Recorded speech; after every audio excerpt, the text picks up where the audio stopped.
Hey everybody, welcome back to First Wellness. If it's your first time, welcome.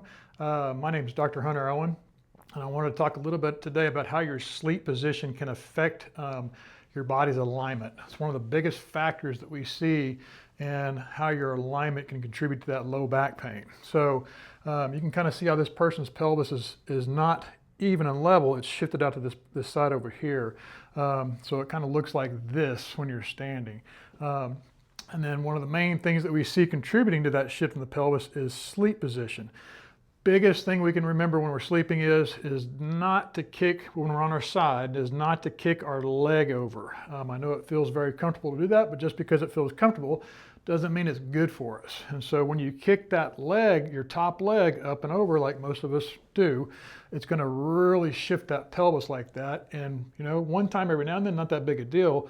But over and over and over again, every night, your pelvis will get stuck in that position, and you can see what it does to the low back. Puts a lot of stress on the low back, a lot of stress on these discs, a lot of disc protrusions over time because of that pressure on that disc. People get surgery all the time for that.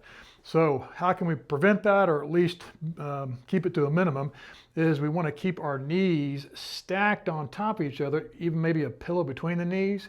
And that way we'll kind of keep that leg from kicking up and over. So it does this with the pelvis, and it brings that, when you stack the knees, it brings that pelvis back into alignment. So biggest thing, one of the biggest things we do is help modify, change that sleep position so that we're not sleeping like this all the time, which translates into that low back having to compensate for our pelvis being out.